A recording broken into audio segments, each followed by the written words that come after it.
Hello everyone, this is Alberto from the Playconomics team, ready to go into another workshop today. I can see we have some people live in the audience. Please ask any question if you want. I am gonna tackle a couple of new scenarios that I introduced this week, and we're gonna talk a little bit also about the theory behind it. I hope everyone is doing fine. Please let us know if you need any help. We are here all the time. Looking forward to hearing your feedback and hearing how we are going with the assessment. Very well, all seems in order, so I'm just gonna switch directly to the game. Please keep the questions coming, otherwise I'm gonna just cover these two new scenarios that we added this week. Also wanted to remind everybody that we are gonna add one scenario every, one or two even scenarios every week, which will provide more and more scenario points for you to gain. And in fact, there will be in the end more than 300 scenario points, which is strictly required to get full marks for this assessment. Don't worry, we are gonna provide enough content each by week, week by week to fulfill that. Very good. We have two new scenarios here that I would like to talk about, what we call the City Builder Prologue 1 and City Builder Prologue 2. Let's start with the first one here, City Builder Prologue 1. We developed this scenario just to make sure that some of the concepts that we used in the City Builder were 100% clear. The city builder scenarios are using very heavily the concept of market equilibrium, demand and supply, quantity demand and quantity supply, the substitution effects, income effects. Hence we thought, let's break down, let's create a scenario where we really explain how the city builder showcases those kind of concepts. Very well, so first thing to do, as usual, is have a chat with the wizard. It's always a good idea. The wizard is gonna attract your attention to these new icons that we have added up top here, which I'm gonna tackle in a second. The wizard is also gonna ask you to open this menu here, the GDP menu, and engage with the policies that are available for this level. The policies for this level are a little bit different than what you have seen before. In this level, the only policies that you can change is setting the price. You can think of this as a fully centralized economy, where you, as the president of the economy, can literally decide exactly what is the price of each resource traded in the market. In the real world, there are very, very few examples of economies that are fully centralized, although in the past we had examples of that, like, for example, Russia was using a system like this in the past. Most of the countries have moved away from a centralized type of economy of this type and rely now on market economies that are more decentralized. But it's worth having a look at how an economy like this, fully controlled by the government, would actually work in practice. Very well, you can see here that I have my plus and minus. I can click on this icon here to open and close this menu, and I can see, I can set the price for blueberries, very simple. I can also pop out a graph here, which I'm gonna talk a little bit more in a second. Now, if you look for a moment at all the information that you have in this line here, you see that, okay, these are blueberries. If I click on the blueberries, I can even get the recipe, which is gonna tell you how many workers are needed to produce a blueberry, and you can see if you want to produce more blueberries, for example, how many inputs do you need to produce that, which is essentially your production function. This is not necessarily strictly relevant for this particular scenario because you won't be asked to make production decisions, but I thought I would mention it as if you want to investigate this a little bit more and understand the structure of the model. Now, next we have the price of a blueberry, a base price of 0.01. So a few cents, not even, to purchase a blueberry. Now, it is so cheap that in fact, if I check the demand, it's 100 units, so the quantity demanded at this price, it's 100 blueberries, and the quantity supplied is 0 at this point. The price is so low that nobody in this simulated economy, and you can walk around and see what I mean by simulated economy. We have one entrepreneur who is producing blueberries. That's their dinner table. That's the consumer that is going to get the food for the entrepreneur to ensure that the entrepreneur is consuming. And then we have a worker here who lives here, and also have the corresponding consumer that's going to take care of their consumption needs. So the main focus here is on this entrepreneur producing blueberries, and this worker offering labor, and on the consumers that are gonna consume blueberries. The consumers attached both to the worker and on this side to the entrepreneur. This is just to lay the land a little bit and explain what's going on in this economy. And you can see here that consumers are demanding, those two consumers are demanding 100 units of blueberries, and the entrepreneur is willing to produce 0 at this point. This is because quantity, why is the quantity supplied so low? Because the price, as I was saying, is really, really low. And if I start clicking around here, increasing or decreasing the price, I can affect the market directly. I also want to point out that if you are in this particular mode, which is toggled by this button here, the market will be centralized, but not only that, it will also wait for you. We thought this could be a comfortable way to play the game, because when this toggle is on, you're going to have to manually confirm every time you want the market to start for a cycle. You can essentially and automatically pause the market at each cycle, giving you the time to select the policy you want, the price that you want to set, and then click the confirm button to make the market proceed. At the moment, as you can see, time is not moving on. It's 8 in the morning and it's not proceeding. Everything is paused until you make that policy decision of what is the price that you want to set in this economy. All right, so how does this fit into the theory? Just digging, as usual, a little bit in a dual mode between game and theory, so that we can be all absolutely on the same page. Well, in this level, we are gonna certainly touch upon the concept of demand curve. So as you probably know, at this point, the demand curve represents the relationship between the price of a good or service and the quantity demanded of a good or service. In this particular case, this 100, this number here, 100, captures the quantity demanded of blueberries. So 100 is quantity demanded of blueberries at a given price of $0.01. Very well. As I was saying, the quantity demanded of a given good by a consumer, and in this case, I want to emphasize this again, we have two consumers in this economy.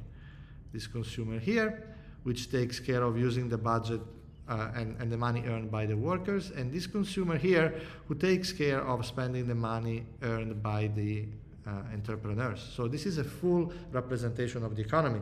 The quantity demanded represents the quantity of a given good or service that maximizes the utility experienced by the individual consuming it. What do we mean by this is that this result, this number that you see here, is actually the result of an optimization that this consumer is making. This consumer is thinking, well, at price 0.01, ideally, I would like to consume a certain amount of blueberries. And if you sum up the consumption of both these consumers, the consumption decision, the quantity demanded that they want, that would represent the quantity that maximizes their happiness given the price involved here, which is $0.01. So this is exactly a representation of the models and the concept of demand and quantity demanded that you see in the course. Here, this is going to be an interesting one. We talk often in the course about the law of demand, or the tendency of, for consumer to demand more of a certain good when the price of that good decreases. as the price goes down, consumers are willing to demand more. The quantity demanded goes up. And you can see that this is kind of already happening here. The price is really, really low and demand is really high. We're going to see what happens when we start changing the price around. Now, I'm going to skip for a second this one here, the substitution effect. I'm going to just skip it for one moment. And I'm also going to talk later about the income effect. All right. What I wanted to touch upon, which we're going to see in action in a second, is the concept of price elasticity of demand. The price elasticity of demand represents the percentage change in quantity demanded when there is a small percentage change in price. Now, I'm going to I could also create manually a change in price just by going in here and manually typing in the number, or I could use this plus button. I cannot assure anyone that this will be like a percentage change in price, like a small percentage change in price, but let's do it for a moment. In fact, it was a pretty big jump in price if you press the plus and minus, but you can be more refined if you want and do, for example, something like this, which is a smaller jump in price. But going back to using these buttons, which are usually a little more comfortable to use. Okay, so I am increasing the price now. Let's increase it for a little bit more and a little bit more. Okay, at this point, you can see that demand went from 100 to 83. So this is an example of price elasticity of demand. When we change the price at a certain point, you're going to find that demand responds to it. And in this case, the demand went from 100 units demanded to 83. Okay, this is an important concept. Similar to the concept of supply is the of demand, sorry, for a good, is the concept of supply. And the supply curve represents the relationship between the price of a good and service and the quantity supplied of that good and service. In this particular model, you can have a look at this part of the game and see that, in fact, there is a certain amount that is supplied at this particular price. Okay? This is what we call quantity supplied. And as for demand, if I change the price, you can see that the quantity supplied tends to change as well. In fact, at the initial price, the producer was not willing to produce at all, but as I increase the price a little bit, like I'm doing now, you can see that the quantity supplied is increasing and increasing. Every time I increase the sell price, the quantity supplied increases. And this is not surprising because it's what the law of demand suggests, that the tendency for a producer to offer more of a certain good or service when the price of that good or service increases. This is just a quick look at how this part of the game is capturing the idea of demand and supply. Price elasticity of demand capture the same concept that price elasticity of demand captures, represents the percentage change in the quantity supplied when there is a small change in price. It measures the responsiveness of the supply to a change in price.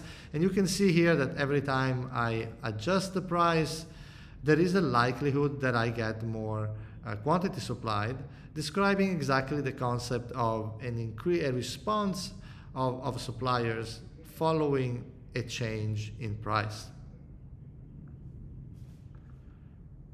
All of this leads us to thinking about this graph here, which is the demand and supply graph. I'm going to just do a little bit of a drawing directly on the slide here because I think this is a very important point.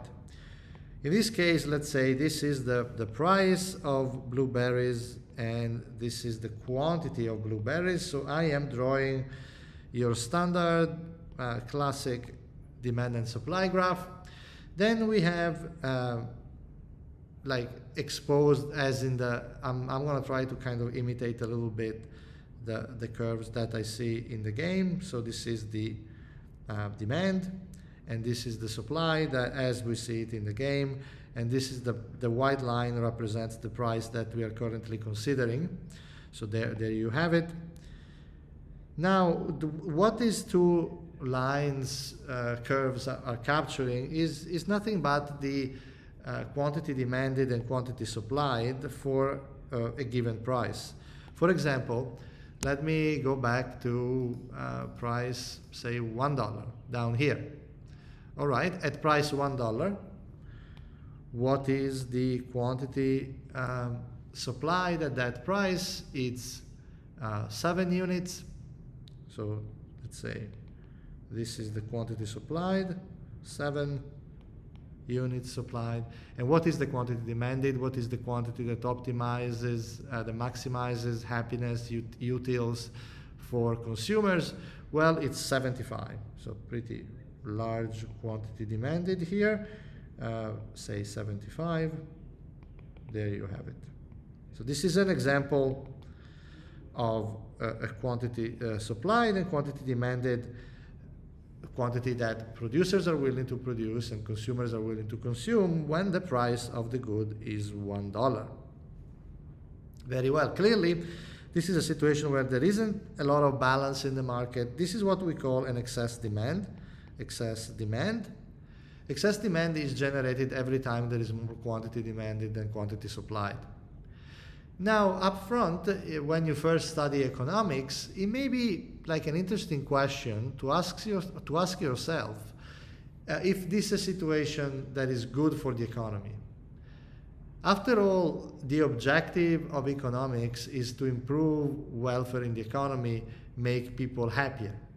So is this a situation, is this price $1 a good price for society, or can we choose a different price that can make total happiness in society, or utility as we call it, or welfare in society even higher?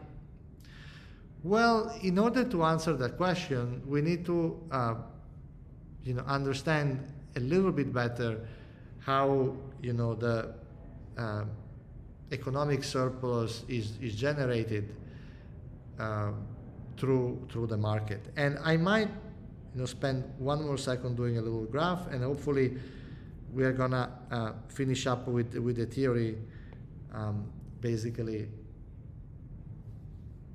with this note. So let's go back to say this is the price of a certain good, and let's assume that we have, for the first unit of the good, we have that at price say 30,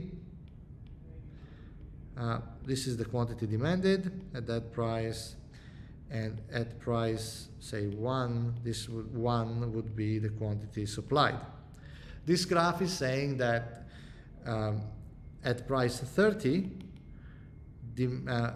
consumers are willing to demand 1 unit of the good, and at price 1, producers are willing to produce 1 unit of the good. We have studied this in the course, so I'm not gonna spend too much time on this, but imagine that now the market price is somewhere in between, is somewhere here, say the market price is 10 or around that. This graph is very imprecise, but I hope you can follow it. For this first unit, if you remember, the economic surplus was defined for consumers as the area below the demand curve and above the price line, and for a producer is the area above the supply curve and below the price line. This is the total surplus in the economy. This is a measure of the happiness, the welfare, how healthy an economy is. And so the objective of any economist would be to make that area, the surplus area, as large as possible. And it's not surprising then that when we designed the game, we made sure that the objective of this level was in fact to maximize surplus, which in this case we present as the objective of achieving a certain benchmark or certain level of total happiness in the economy. Happiness in this economy is coming from consumption of final goods. Hence the question is, what is the best price? What are the prices that can maximize that social happiness? Although I cannot give you the answer to this level because this is still an assessment, I'm just gonna go through the concept very quickly. If I keep increasing the price, and you can see it here represented in the game as this line here, right? If I keep increasing it, because of the law of demand and law of supply, there's going to be a certain point where these lines are going to just intersect. The demand and supply are equal or close to equal at this price. Of course, the video game is a simulation, so there's going to be some approximation, but your job is trying to do the best you can given this particular simulation. Very well, so what if I keep on increasing the price? Well, you can see that there is another form of imbalance this time, where the at this price there is more supply than demand. In this case, there is excess supply, and you can see the result of that in the graph below. Remember that if you want to maximize the happiness of your economy, which is the objective of this level, you are gonna wanna focus on maximizing the surplus areas. Let me just try to represent a little bit more closely the graph that you have here. So in the game, right, you have a supply and demand graph that looks like this. The question is, what is the right price? Where should we put that white line, right? This is the equilibrium price. So let's call it P star, where demand equals supply. So at this particular equilibrium point, this would be, so let me reduce the size of this a little bit. So this would be the total consumer surplus if you are in fact at the equilibrium, and this would be the total producer surplus, just as defined in our lectures. The question is there a price that it's better than that? Well, if we go lower than this, if we go, for example, here to this price, let's call it price 1, well, in this case, we would have an excess demand. The quantity supplied would be lower than the quantity demanded. If we go above this price, we would get a situation where there is more supply, quantity supplied here, than quantity demand here. Very well, the question, is up to you. If we go, for example, for P1, what would be the surplus in that case? Well, it would be the area, below, above the supply curve and below the price line for producers, and for consumers, it would be this area up here, truncated at this quantity. Consumers would like to produce more, but they can't because quantity supplied is limited. Hopefully you have seen this extensively during this class, as you study this subject. It's a very, very important question because that area that you see, those colors, really represent the happiness of a society. It's really important to understand if the pricing that we are observing in the real world are indeed conducive to maximizing that happiness. And this is an experiment that you can do in the game. Try to find your own way and try to set these prices in a way that would, in your opinion, maximize happiness. If you do well, you will see that you should be able to easily catch up with the benchmark and get to the optimal solution that will give you maximum scenario points. Now, there is a little twist here that I think it's really interesting, which has to do with the labor market. Now, as I was changing these values here, as I was making blueberries more expensive, let's start, for example, from $1.5. When I was making blueberries more expensive, you can see that something changes up here in the labor market. there is more demand for labor. Okay, so by changing the price of blueberries, I am getting more and more demand for labor. Well, that's not entirely unreasonable or maybe unexpected, because if the price of blueberries is going up, that means that producers, through the law of supply, are likely to want to produce more blueberries, and that increases the demand for workers. In other words, if you look at the market for labor, so let's call this the labor market, QL and PL. So if this is the market for labor, making this even tinier, if this is the market for labor, then you've got your demand for labor, which is the amount of labor that firms are demanding, and supply of labor, the amount of labor that workers are offering at different prices. What's happening here that, when I change the price of blueberry, well, the price of blueberry doesn't enter in this graph because this is the price of labor. So the price of blueberry has no direct impact in this graph because it does not really, it cannot determine any change along these lines because it's not either in the y-axis or in the x-axis. However, what's happening is what we know at this point to be a shift of demand. So when the price of blueberries go up, there is a shift in demand for workers in this direction, to the right.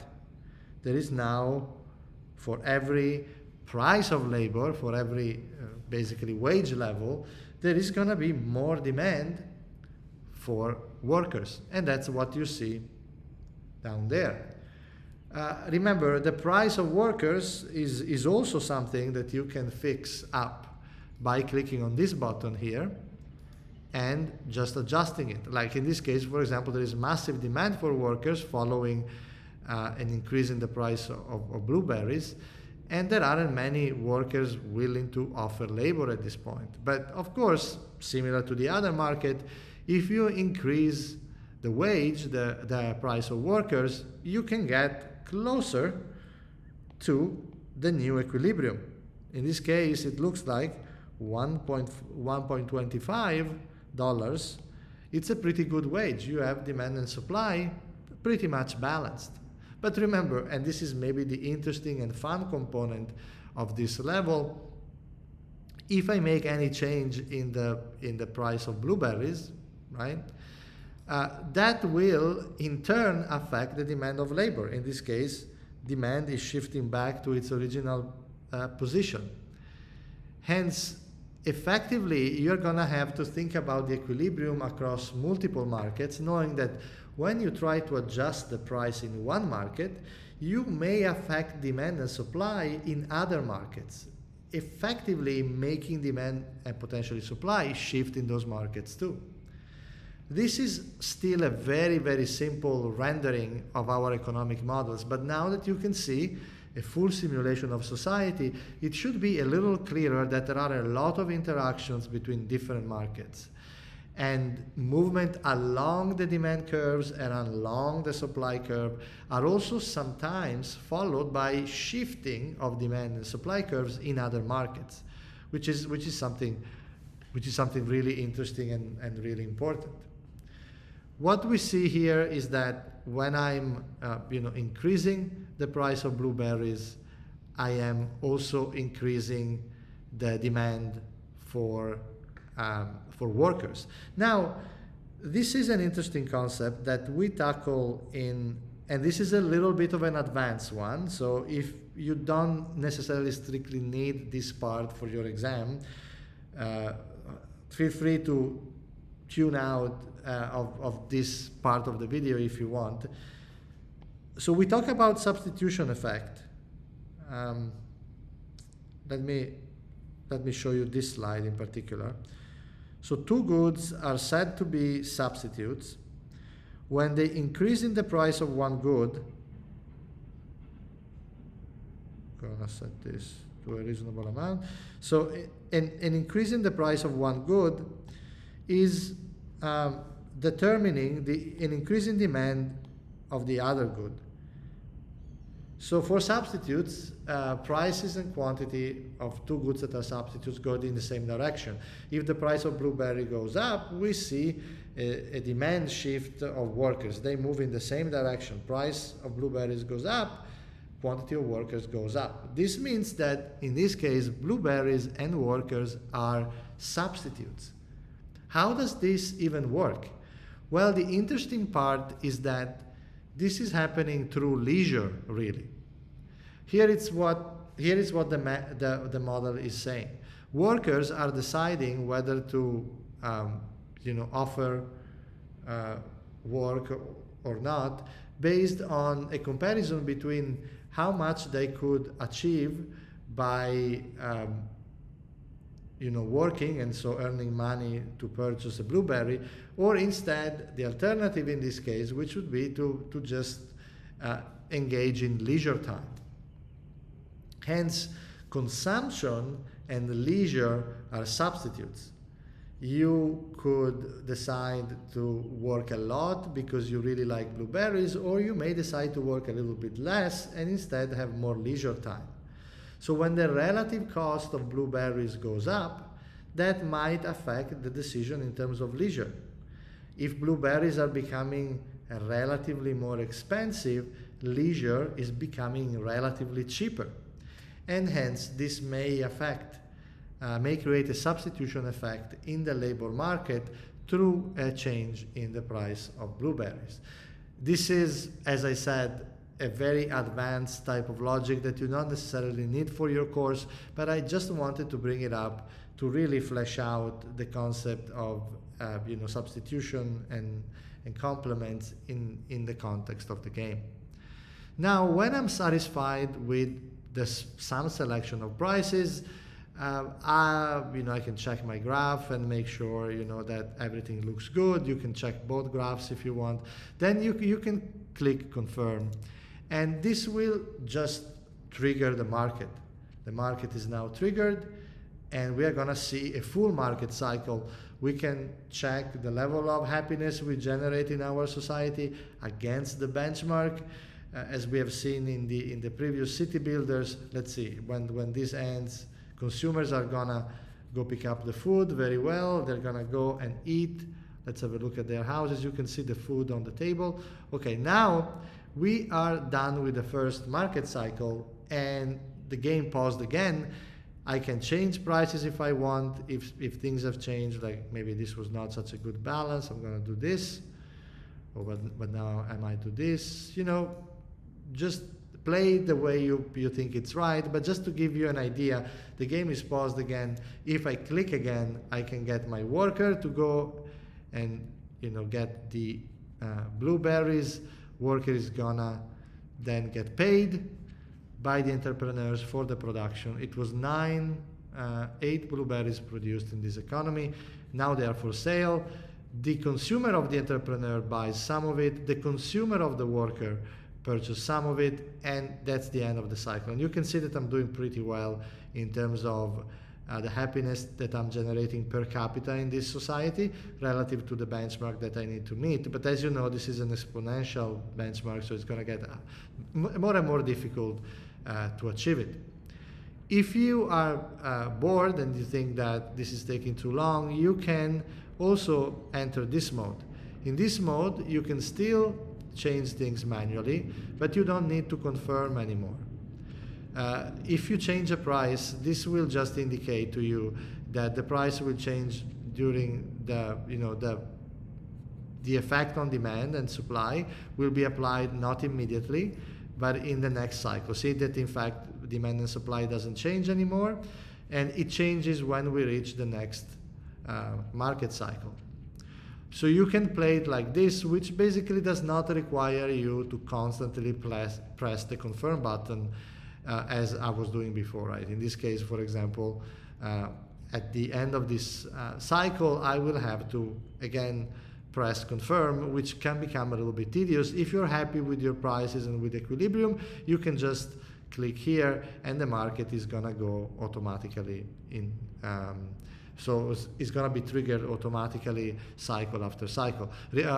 Remember also that you can speed up time and see your economy going at faster speed like I'm doing right now. So I'm creating quite a bit of excess supply, and you can see it immediately represented here. There's too much supply. People are not buying all the blueberries. And is this good for the economy? Is this bad? Well, you can see that my trajectory of happiness is not looking that good. My GDP has gone down a little bit. You can see this in the graph. I'm gonna let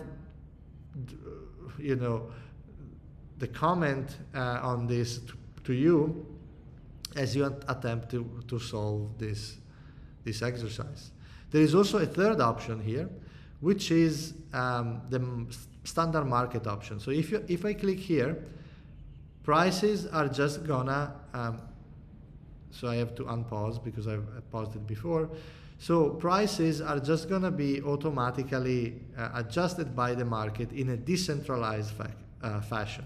You can no longer control the prices in this mode. The market is gonna do it for you. And you can see it probably happening very soon when this market cycle ends. You should see, okay, so these guys are taking some leisure time. Yeah, so see the prices are being adjusted by our algorithm using the a concept of decentralized invisible hand type of price convergence that you have studied in your book as well. So this is a situation where you don't have to do anything and you just let the market, the competitive market reach its own equilibrium. Very well. I hope I have fleshed out enough the concepts here. Oh, actually, I apologize. I was hiding a lot of the screen when I was talking about the economy. But you can see what I meant before, that if too many things are left on the table, it means that there is an excess supply here. Very well. I have covered the main concepts, and now I am gonna just touch on the other scenario, which is very similar. The new one that we have added, this one worth 45 points, scenario points, similar to the prologue one. So if you go here, this is an interesting puzzle, because in this scenario, you now have two goods. So and these goods are substitutes, like blueberry and red berries are substitutes. So you can see really the concept of substitution effect immediately in action here. See, there is a lot of demand for blueberries because the price is really low, and some demand for red berries at this price. Now, if I increase the price of blueberries, you can see a drastic substitution effect. Because it has increased quite a bit from 0.01 to 0.2, so it's a big increase relatively speaking. Blueberries are becoming way more relatively expensive than red berries, and so people just switch to red berries altogether and decided not to consume any blueberries.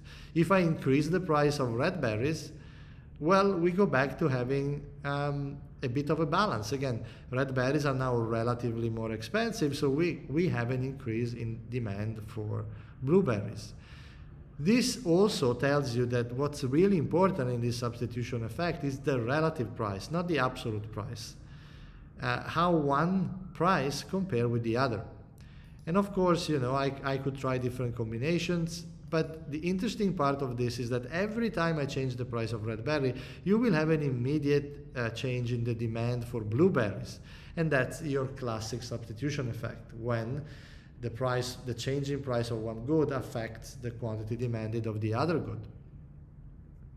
Very well. There is also an income effect associated with this that you can go and review in your lecture notes. It happens when something becomes more expensive, and so there is less budget for people to purchase.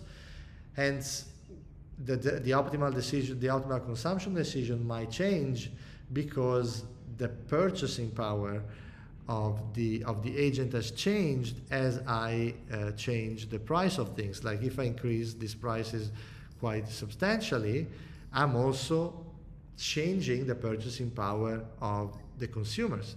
But of course, I can adjust that purchasing power by changing their wage. So this is the money they make, which affects their budget and hence their purchasing power.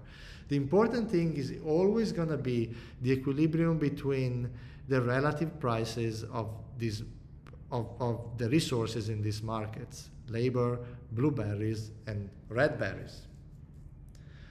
It seems like at this point I have covered enough of these two scenarios. You have all the tools that you need to really nail them and also relate them to the theory.